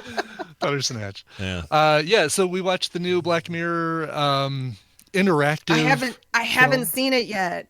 Is there different endings? Yeah, like 5 or 6 different major endings and a lot of different pathways, and it's kind of, I think all 3 of us are big Apple TV users. I assume all 3 of us are. Can't really do it on. We're Amazon Fire. Amazon Fire. I wonder if it's doable on the Amazon Fire. You can't do it on the Apple TV. You can if you put it on your iPad and share a screen or mirror your screen. Yeah. So yes, it is on Amazon Fire because Mateo has been watching the Minecraft story mode, which is exactly you pick what the characters do. He loves it. Yeah, I believe that is correct. Netflix. Yeah, and they also let you do it on. I want to say Roku lets you do it. Roku does natively. okay. Yeah, as far as I know. Anyway, it's good. It's very much in the vein of Black Mirror, and it's a very winky like meta that this interactive piece, this interactive film is about an interactive game, but there's I don't want to give anything away, but it does know what it is. How's that? Yeah. Chromecast, by the way, just for the record, Chromecast also does not work. So the two devices that are have a lot of eyeballs, Apple TV and Chromecast currently do not support it, but you can do what Brian's saying, which is share your device and do it that way. Or just get a Fire Stick. Yeah, there you go. Or if again, just share it. If you have a mobile device with your Apple TV, just play it on your mobile device and share it to the TV or whatever you can do with that. Sure. But anyway, it's so for people who don't know, basically it is a new Black Mirror episode that involves the user making choices, binary choices throughout the film to affect the results of the ending and the results of the path of the characters. Beginning with stuff that's as mundane as, do you want Sugar Puffs or Frosties cereal? Or do you want to go with this person or follow this other person? And it's really, it's very clever in the way it does it, because the thing that worried me was that going into it, I'd make a couple of wrong decisions. It would take me to the end, and I'd have to watch the beginning parts over again all the way through to get to that decision point. But if you go down one of those paths that ends a little bit more abruptly, you get a little, like it cuts to a TV. You get the choice to go to the credits if you've had enough, or you get a little shot of the TV and it says, go back to this previous point. And what it does is kind of like a high-speed rewind. Good. And shows you little tiny clips of what led you to that point, and then you kind of get that choice again, which I really, really like. I think that's absolutely the way to do it. You know what this reminds me of? What's that? The game Detroit Become Human. Yeah, a little bit. Did either of you play that? No, but that was you recommended that. Yeah, I watched a bunch of streams of it. It was controversial, that game. It kind of it was one of those loved it or people hated it or loved it. I loved it. And I kind of was on the fence, and I thought, well, what do I do here? And I watched streams. I really enjoyed the streams of it. And then I got so much of it through those streams that I was like, well, now I'm not buying this game. I've already seen all this story, but you could definitely do that. But I could see what you mean. There's like 43 endings to that game. Yeah, it was. Oh, really? Yeah, that game was crazy. Yeah. I mean, video games are uniquely. Fewer endings here. Video games are uniquely positioned to do that better, I think, because they can, data is data, and you don't have to recreate as much stuff. But I'm surprised they got as many out of this Bandersnatch as they did. Does it really connect it to Black Mirror at all, or is it just a name thing to call it that? It's a Black Mirror. I mean, it's a typical Twilight Zone-y Black Mirror episode. There are references to other Black Mirror episodes from the last couple seasons in there that are kind of little Easter eggs for people. And we found, I mean, we watched, I mean, basically we saw 2 or 3 different endings. One of them I felt was a very satisfying storytelling Black Mirror ending. The other 2 were like, oh, okay, yeah, I guess that's a way to end this. But it's absolutely worth checking out because, I mean, number one, it's a novelty, And we all kind of grew up. I think we all grew up with the Choose Your Own Adventure books. Oh yeah, I loved them. I had one, the deep sea one, where they're diving. Did you read that one? I can't remember which ones I've read. I had this because there's a number of endings where you drown, and I just have that book just blazed into my brain. Oh, very cool. Alex posted a link in the chat room. It's spoilery, so don't click on it if you haven't. Oh, the flowcharts. It's a flowchart that shows you the different paths you can take through the film and which ending you'll get. Oh, it's a lot more than I would have thought. Wow. Yeah, so I wouldn't look too. I mean, scroll through that, but I would not look too closely with that to see the endings, because this is cool. This is what I really was trying to visualize when we were watching it. And become human. And each chapter, you get the flowchart. And you get the percentages of how many people choose that option. Oh, really? Yeah. And there was one that I got where I saved somebody and it was like 1%. And I was part of like 1% that got to that point in the storyline. But it flows it out completely. It's really cool to see that. All right. Well, I'm interested in I'm definitely seeing this. Yeah. Seems like a thing cool. I would like. I know it's been the nonstop talk on social media and stuff, just people are just blah blah blah blah blah memeing it out and everything, and that's fine. Yeah. But the Bandersnatch name is unfortunate to me because it just makes me think of Cumberbatch, and I can't help it. Why is it called Bandersnatch? That's that was an Alice in Wonderland reference. The Bandersnatch was the beast with the gnashing teeth and isn't something like this? Isn't that the no, that's the Jabberwocky, but it is something Alice in Wonderland. The Firmius Bandersnatch, says Sidian. I have no idea what that is. Firmius Bandersnatch, yeah. Shun the Firmius Bandersnatch, says Dice Tomato. They all seem to know what that is. Yes, there we go. So anyway, that's where that comes from. Here's what I would do. I would hold on to this link that Alex posted, and I would go through the film once with whatever ending you end up with based on your choices, and then I'd come to this flow chart to see the other endings and then see where you may want to backtrack and do a different ending. My favorite thing about the Bandersnatch is when he figured out there was only one way to take Thanos down, and it might involve killing off 50% of the population.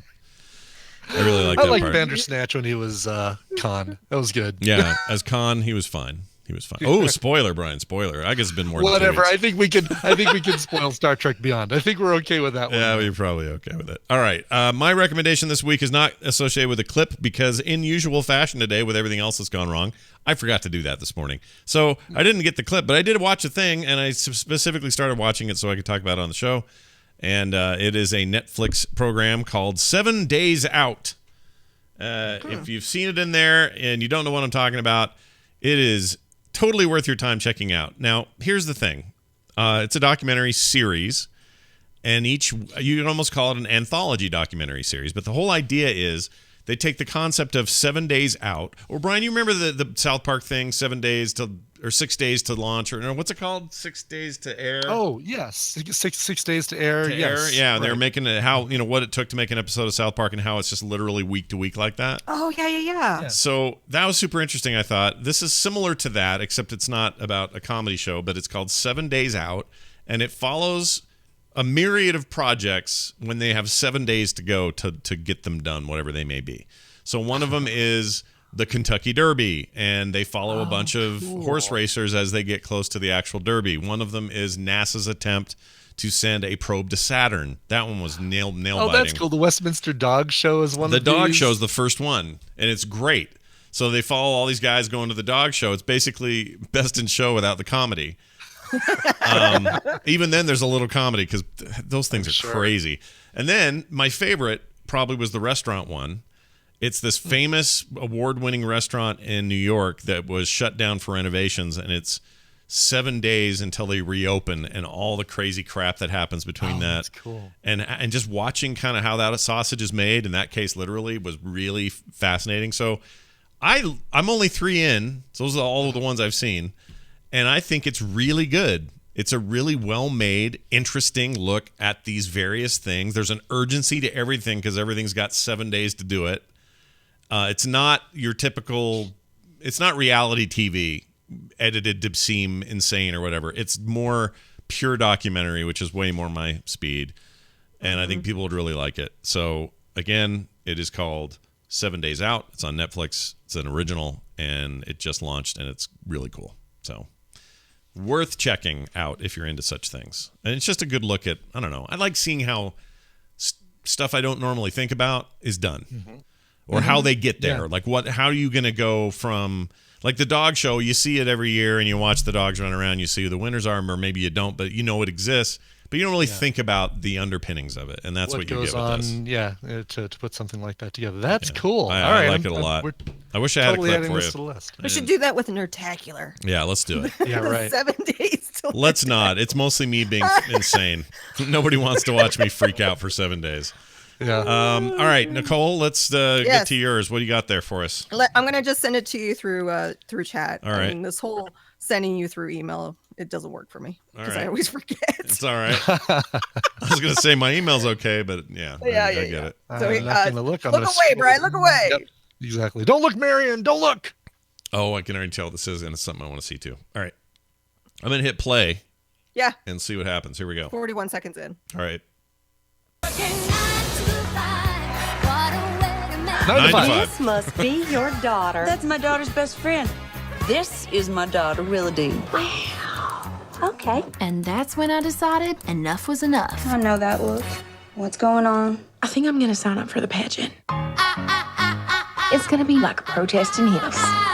Willadine Opal. Hey y'all, if you're signing up, I am too. Wait, no, I'm not the Jonah Arc of Fat Girls. This is gonna be so much fun. All right. This is that dumpling thing. Dumpling. Yeah. It is Dumpling. Yeah. So this is a Netflix original. That was Jennifer Aniston that you heard at the top of the clip. That was Dolly Parton we heard at the top of the clip. That was Dolly Parton. It's true, dude. It's true. So my mom came to visit for the holidays, and she says, "Have you seen Dumpling?" And I was like, "No." So we sat down and watched it. I adored this movie. It was so great. The lead actress, I can't remember her name, but she was in another one. She's Australian, and she played an Australian rapper, and the movie was called Baby Cakes. Did you ever see this movie? No. I haven't seen I remember it, that. I want to see it. But she's the lead and she plays Dumpling. But the only person that calls her Dumpling is her mom, which is Jennifer Aniston's character. I love that accent she's donning for the Southern Belle thing. It's great. Love it. I love it. So she's not Australian in the Baby Cakes, but she is an Australian actress. Yeah, it's Rebel Wilson, right? Is that who it is? No. Oh. What's her name? Where's it? You know what they do? Those Australians, nobody does American accents better than them. I don't know what's going on over there. What's in the soup? Right. But except Americans. Holy crap, they're good at it. The dialect is very similar to Southern, I believe. Maybe, but the way that they are able, no matter who they are, no matter what movie they're in, from Russell Crowe to freaking Hemsworths, all of them can just fake it like it's nothing.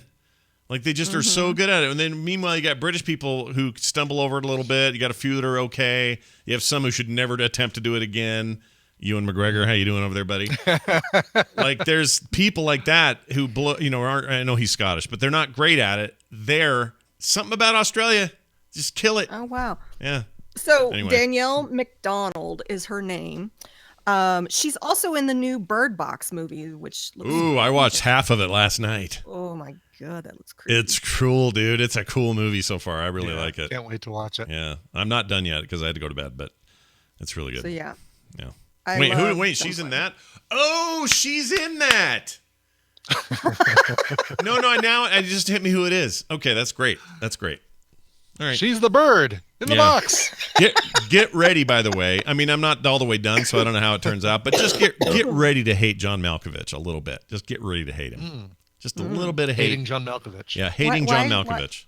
Is he is it a cameo? No, he's full on in it. He's in it. He's all up Like, in it. what? Yeah.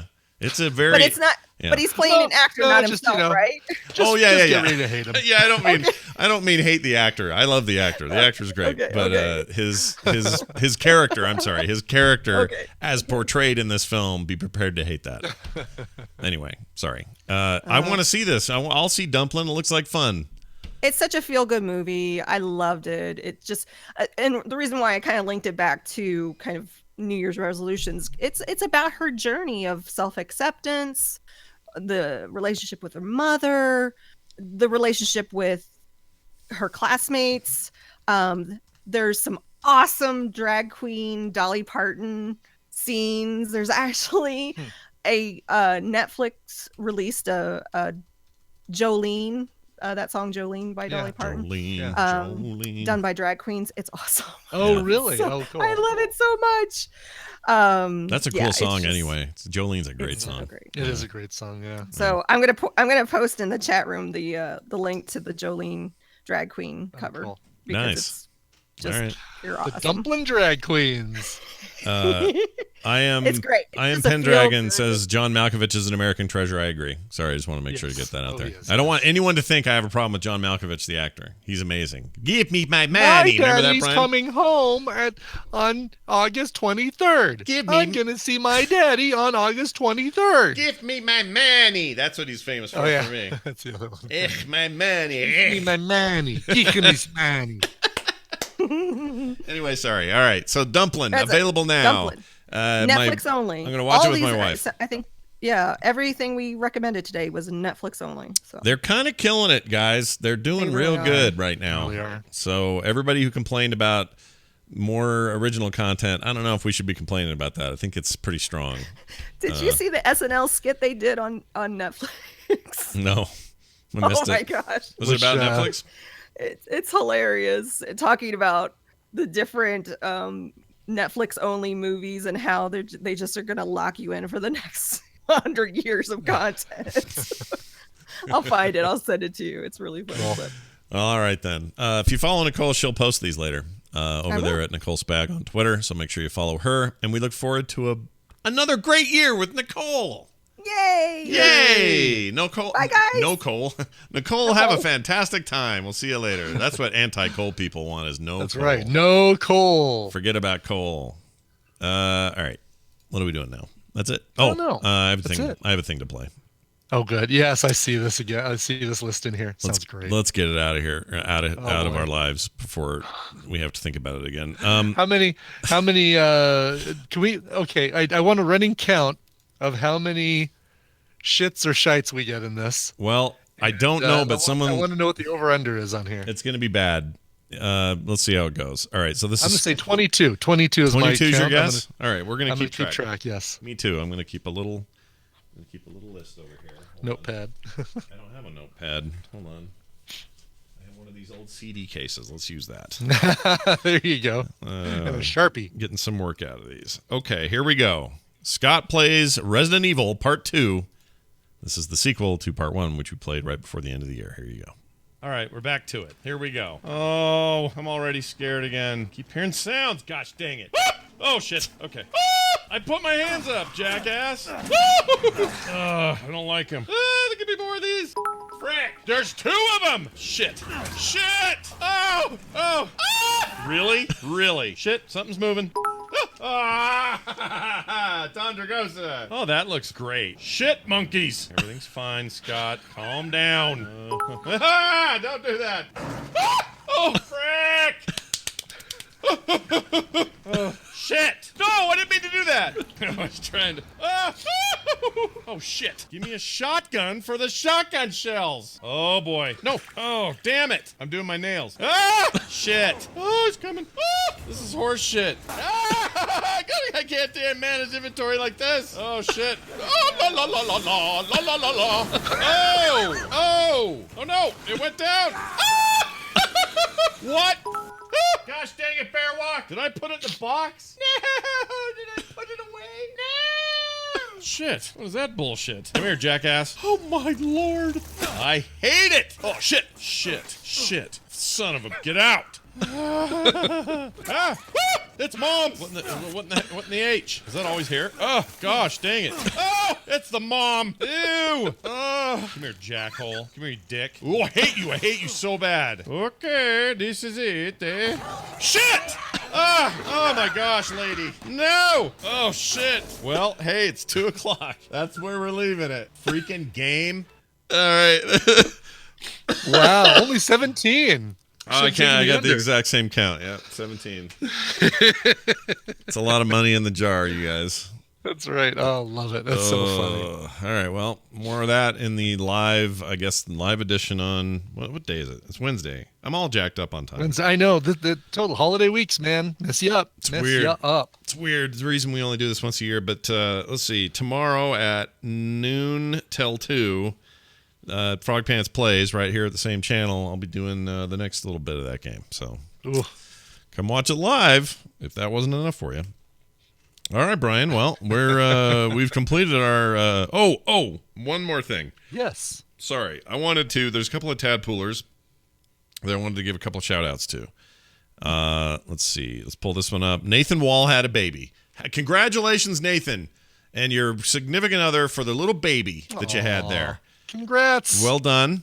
And then there's another one. Steph Buckle in the chat says, Happy New Year, Scott and Brian. Please, could you spare a few seconds of the podcast to congratulate David Phillips, who won the inaugural Tadpool Fantasy Football League. It was great fun, and we'll definitely be doing it again. Take care. Stefan, or Stefan, I don't know how you say it. So congratulations, David Phillips, for winning the very first NFL. I didn't even know they were doing it. Deal. Did you know they were doing it? I didn't know they were doing it. No, I didn't know they were doing it because I don't do the fantasy. Whew, yeah. I can't do it. I can't either. Too much work. I can't do it either. So it just takes too much time to do it, but it's pretty awesome. So here you go. NFL PD. There you go. That's the thing for you. And then I thought I had the song. Don't I have the song somewhere? What's this? Look how flaky he is. No, that's not the NFL theme. Anyway, whatever. Don't know where that went, but how flaky he is. You remember that? What was that from? No, I can't remember. Some kind of flaky thing. Anyway, it doesn't matter. The point is this it? No, that's not it. Gosh dang it. Anyway, happy NFL. Well done. And then, hold on. I got so many of these. I just wanted to cram all these in. Okay, we got one more, and it's let's see, a TMS. No, that's a story for tomorrow. Okay, one more. Is this it? Nope, that's it. That's the shout-outs. Congratulations. Oh, I know what it was. Somebody's in the hospital. Oh. And I didn't write down the name. Gosh dang it. Someone in the chat know who this is. Somebody's in there with something. They can't figure out what it is. And so he's still there being tested. And I just wanted him to know if he's hearing the show, that we're thinking about him and that we're sorry that he's going through this. He or she, actually, I'm not sure of who it was. Let's see. I'm going to open it real quick and see if I can find it. Yeah. The name is hospital. Yeah. Okay, that's not it. Okay, that's definitely not it. Okay, I can't find it. Shoot. Well, if anyone knows who that is in the chat room, ping me and let me know, and we'll give him a shout out on the show. Yeah. But also, whoever put that Aladdin and Jasmine spitting gif in there, I hate you, and I never want to see you again. Okay. Wow. Yeah. William Nelson. Is it William Nelson? Israel's thing. Yeah. Okay. Aww. Well, I hope he's okay, and I hope they figure it out and get you out of there, because that sucks. You shouldn't have to be in the hospital during this time of year. All right. I think that's it. Brian, do you have anything else? And if not, do you have a song? I have nothing else except a song. Great. Ginger wrote in and said, Hey, Brian and Scott, I was looking for a shout out to my amazing wife, Kelly. This is her second birthday as a wonderful mother to our beautiful daughter, Erin, and she has been a brilliant example for me to live up to. Keep up the great work, and remember, chamois butter goes on you and not the chamois. Good point. I always put it on the chamois. And if you borrow because you're running dry, never, ever double dip. No, never. Yeah. So from Erin and I, please play something great whilst Kelly is probably feeding. And she said any cover of Snow Patrol or Biffy Clyro. We've seen them both live when we were childless, and we had amazing times. Nice. So before they had kids. So this is a good one. This is a very different take on a song that you know really well, but it's reimagined so beautifully it feels like a brand new song. It's Snow Patrol, one they recorded for Late Night Tales, the album series Late Night Tales, really good stuff on there. This is from 2009. It is Snow Patrol covering In Excess, New Sensation. This show is part of the Frog Pants Network. Frog Pants Network. Get more shows like this at frogpants.com. You don't look like a Mac. That's fantastic.